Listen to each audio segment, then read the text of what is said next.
Hola, hoy te quiero hablar de la fuerza que tiene la palabra, tu palabra y la mía, las cosas que decimos. Y también te quiero hablar de la fuerza que tiene la palabra de Dios. Soy el Padre Pablo y estás viendo la serie Lección Divina. Y te invito a que meditemos la vocación de Mateo y ese sígueme que le dice Jesús a él, la fuerza de la palabra. Comencemos.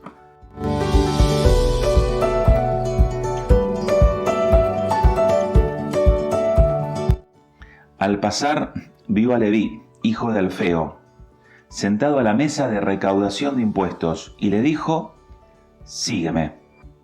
Él se levantó y lo siguió. ¿Quién era Leví o quién era Mateo? Mateo era un judío, por así decirlo, un hebreo, colaboracionista del Imperio Romano. Se dedicaba a recaudar impuestos para el imperio. Ustedes saben que al tiempo de Jesús se vivía una gran tensión. De hecho, las expectativas mesiánicas eran expectativas políticas, de liberación de la opresión de los romanos.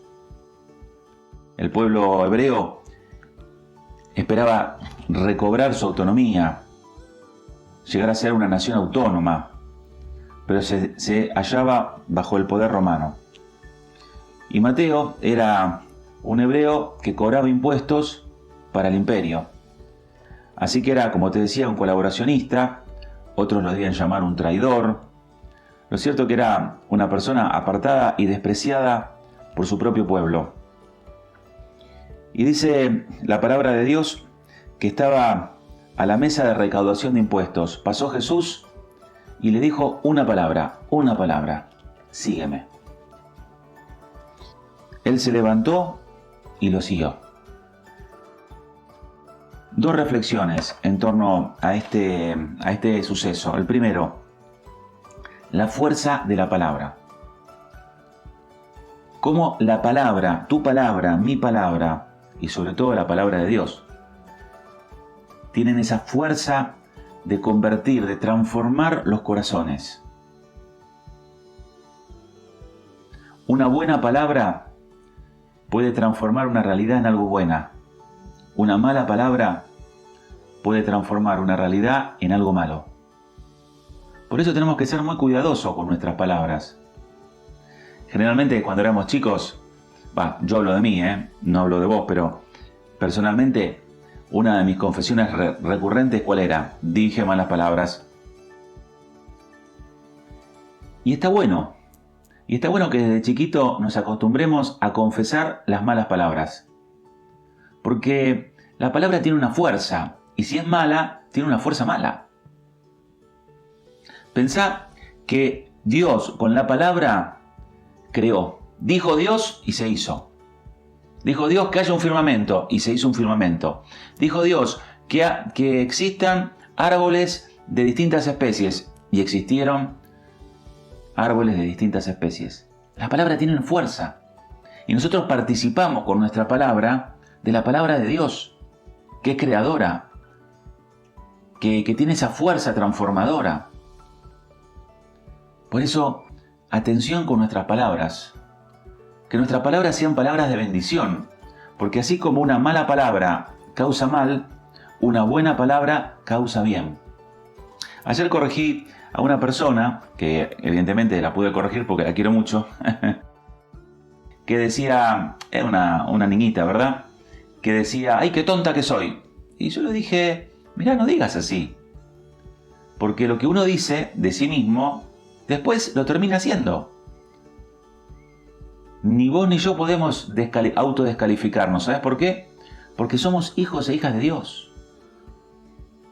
A los ojos de Dios somos un diamante, una perla preciosa. Como me dijo aquella vez una niña, cuando meditábamos la parábola del reino de la perla preciosa, de la perla encontrada por el mercader de perlas. Y le pregunté: ¿quién es esa perla preciosa? ¿Y sabes qué me dijo la niña? Me dijo: esa perla soy yo. Y yo me quedé así como asombrado por la respuesta. Y me dijo: porque esa perla soy yo, porque Dios dio la vida por mí. En segundo lugar, tampoco descalifiquemos a los demás. Tampoco critiquemos a los demás. Me ha pasado alguna vez con alguna esposa que solía descalificar a su esposo. No servís, sos un inútil y otro tipo de comentarios. Digo, no lo hagas, no descalifiques. Si hay algo que te molesta de tu esposo, si ves que hay algo que lo hace mal, con delicadeza, con amor, positivamente, decíselo. Pero no lo descalifiques de esa manera. Es muy hiriente. Y aparte, lo que la palabra dice, hace. Y después las personas se terminan creyendo de que son aquello que le dicen. Negativo o tal vez positivo también. Cuando uno a la persona le dice que es valiosa, porque realmente lo es, no porque la estamos engañando, porque realmente cada persona es valiosa, la persona termina por descubrirlo. Cuando uno le dice a las personas que tienen un valor, que tienen una riqueza, una posibilidad única y irrepetible, porque sí, Dios nos creó únicos y irrepetibles, la persona termina descubriéndolo. A veces tarda más, menos.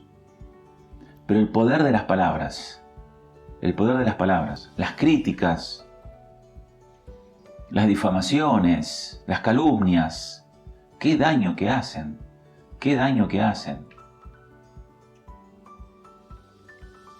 Y después, muchas veces, sobre todo las calumnias, y son difíciles de recuperar.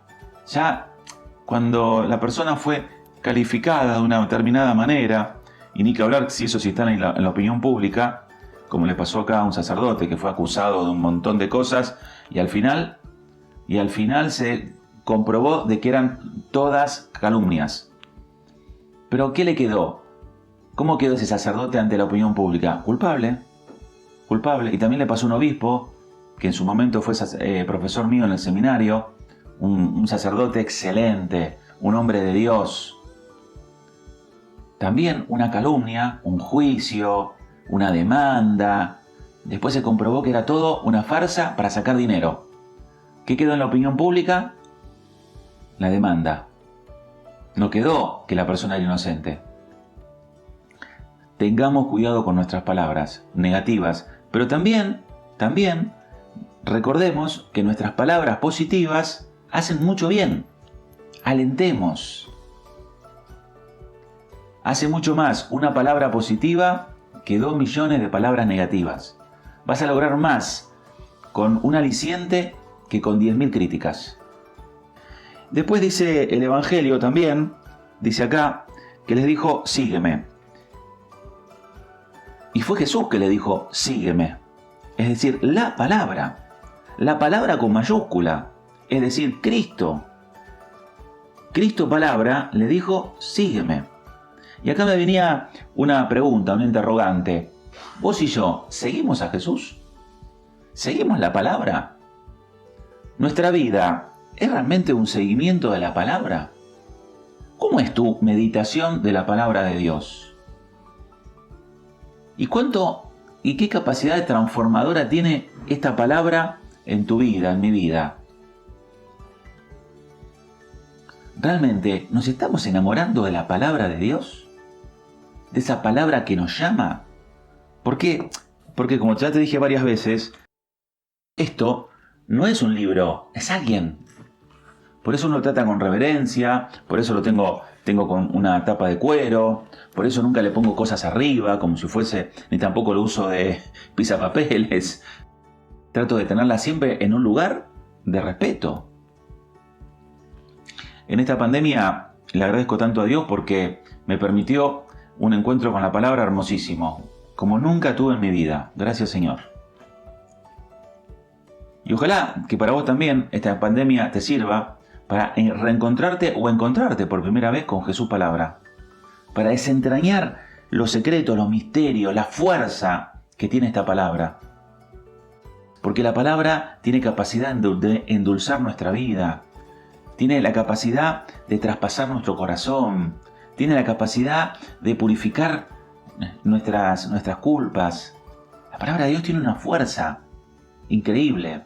Es creadora de unidad, de comunidad. La palabra crea comunidad. Y si no, fíjate, en este momento estamos reunidos en torno a la palabra. Una comunidad real. Sí, conectados por un medio de comunicación, por un medio, como es la palabra, ¿no? Como es un libro, así es estos medios de comunicación que hoy la tecnología nos ofrece. Pero estamos comunicados, estamos unidos. La palabra crea comunidad. La palabra nos trae el Espíritu Santo. Cuando uno comienza a contemplar la palabra de Dios, vas a ver que muchas veces el corazón se te va a empezar a encender, como le pasó a los discípulos de Maús. ¿Acaso no ardía nuestro corazón cuando nos explicaba las Escrituras? Porque la palabra nos trae el Espíritu. ¿Cómo es tu relación con Jesús palabra? Es cierto que en la iglesia, con la Reforma Protestante, donde estaba solamente la Escritura, y un poco como iglesia reaccionamos a la sola Eucaristía. Es decir, pasamos a centrarnos en aquello que la Reforma negaba, la presencia de Jesús en la Eucaristía. Pero ya pasaron muchos años, siglos han pasado del tiempo de la Reforma. Y es tiempo de reencontrarnos también con Jesús palabra. El Papa Francisco instituyó el Domingo de la Palabra. Y es la palabra de Dios que también nos va a acercar a Jesús Eucaristía. Y nos va a acercar al resto de los sacramentos. ¿Por qué? Porque la palabra anunciada, predicada, genera fe. Decían los padres de la iglesia que tan importante era la palabra de Dios como la Eucaristía. Y de la misma manera que nosotros buscábamos que en la Eucaristía no se cayese ninguna partícula por respeto a Jesús, también nosotros debíamos tener esa misma actitud con la palabra de Dios. Aprovechar cada una de las palabras de la Escritura, que serían como esas pequeñas partículas de la Eucaristía. Tenemos que alimentar nuestra vida, sí, con la Eucaristía, pero también con el pan de la palabra. Se acercó Jesús, lo vio a Leví, hijo de Alfeo, sentado a la mesa de recaudación de impuestos y le dijo: sígueme. La fuerza de la palabra. Que al menos por el día de hoy tus palabras sean creadoras, que tus palabras sean reconciliadoras, que tus palabras sean de alabanza, que tus palabras sean palabras que animen a los demás. Que tomemos conciencia, Señor, de la fuerza de la palabra. Y al mismo tiempo, Señor, que te queremos pedir la gracia de seguirte, de que nuestra vida sea un seguimiento, unir